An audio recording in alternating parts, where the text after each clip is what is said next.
But then we sat down and talked to them for a couple of hours, and we gave them tea and coffee, and they had lunch on our lawn.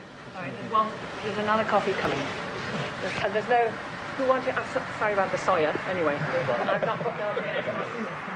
No need for you to be deceitful. Why didn't you just ask me whether I was in? Hello, can we hang a murderer's banner? After about 20 minutes, they said, well, the problem's not you, it's Shell. So I said, no, wait a minute, let's talk about what is Shell. It's made up of people like me. In the end, what we found in that discussion was all the things that they were worried about, I was worried about as well. Climate, oppressive regimes, human rights. The big difference between us was I feel that I actually can make a contribution to this. These people were frustrated because they felt they had nothing to do. So an individual CEO, let's say, may really care about the environment. And in fact, since they have such extraordinary resources, they can even devote some of their resources to that without violating their responsibility to be totally inhuman. Which is why, as the moody stewards serve tea to protesters, Shell Nigeria can flare unrivaled amounts of gas, making it one of the world's single worst sources of pollution. And all the professed concerns about the environment do not spare Ken Saro-Wiwa and 8 other activists from being hanged for opposing Shell's environmental practices in the Niger Delta.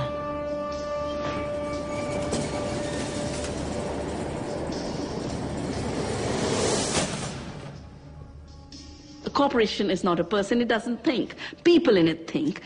And for them, it is legitimate to create Terminator technology so that farmers are not able to save their seeds.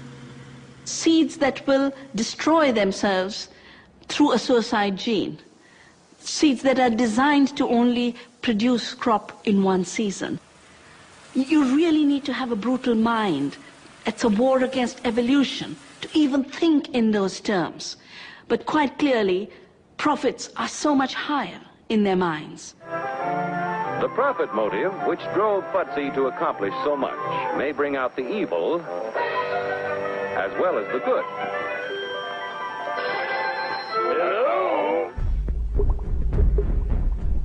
My work spans all industry sectors. I mean, I virtually have worked for, I'd say 25% of the Fortune 500.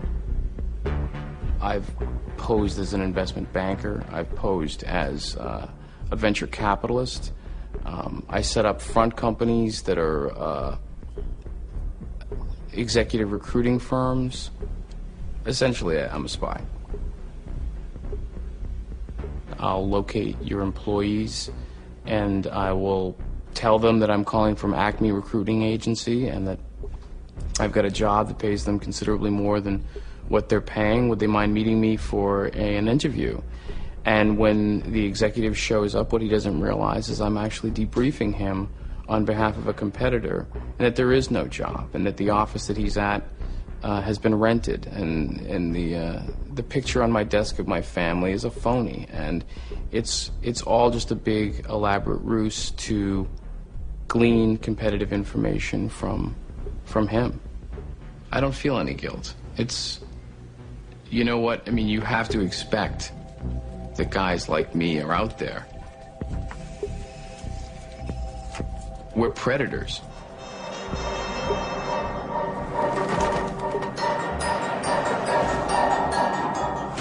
It's about competition. I mean, it's about market share. It's about being aggressive. It's about shareholder value. What is your stock at today? If you're a CEO, I mean, do you think your shareholders really care whether you're Billy Buttercup or not? You know, do you think that they would prefer you to be a nice guy over having money in their pocket? I don't think so. I think people want money. That's the bottom line. The fact that most of these companies are run by white men, white rich men, means that they are out of touch with what the majority of the world is, because the majority of this planet are not a bunch of rich white guys. They're people of other colors. They're the majority. Women are the majority. And the poor and working poor make up the majority of this planet. So the decisions that they make come from not the reality that exists throughout the world. How much is enough? You know, how much is enough? If you are a billionaire, would it be okay just to be a half a billionaire? Wouldn't it be okay for your company to make a little less money if it meant... When I bought those 2 airplane tickets for Phil Knight and myself to fly to Indonesia, I was prepared for him to say, okay, let's go. Sunday.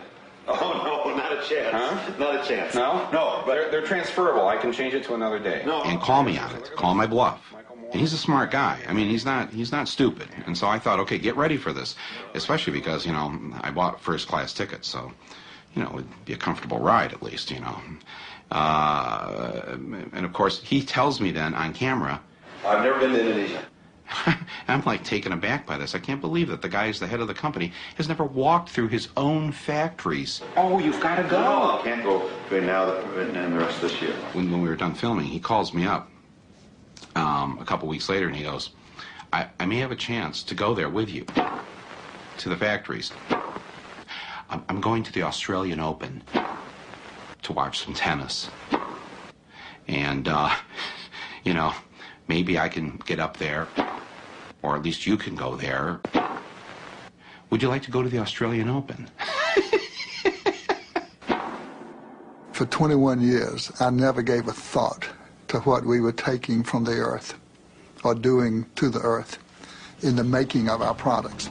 And then in the summer of 1994, we began to hear questions from our customers we'd never heard before. What's your company doing for the environment? And we didn't have answers. The real answer was not very much. And it really disturbed many of our people, not me so much as them. And a group in our research department decided to convene a task force and bring people from our businesses around the world to come together to assess our company's worldwide environmental position, to begin to frame answers for those customers. They asked me if I would come and speak to that group and give them a kickoff speech to launch this new task force with an environmental vision. And I didn't have an environmental vision. I did not want to make that speech.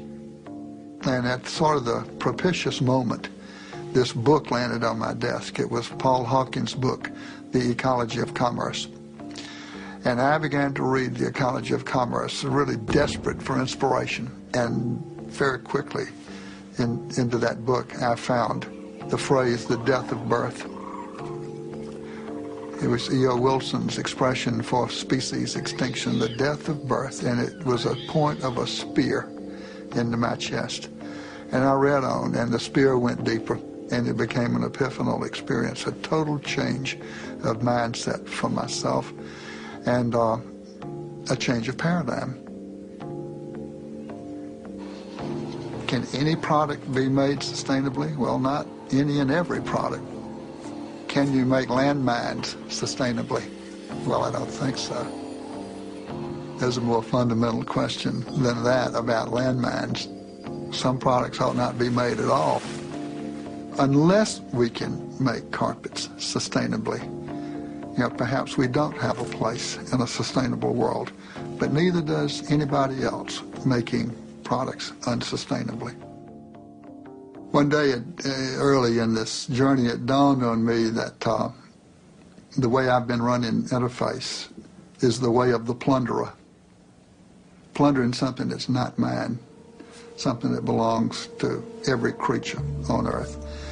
And I said to myself, my goodness,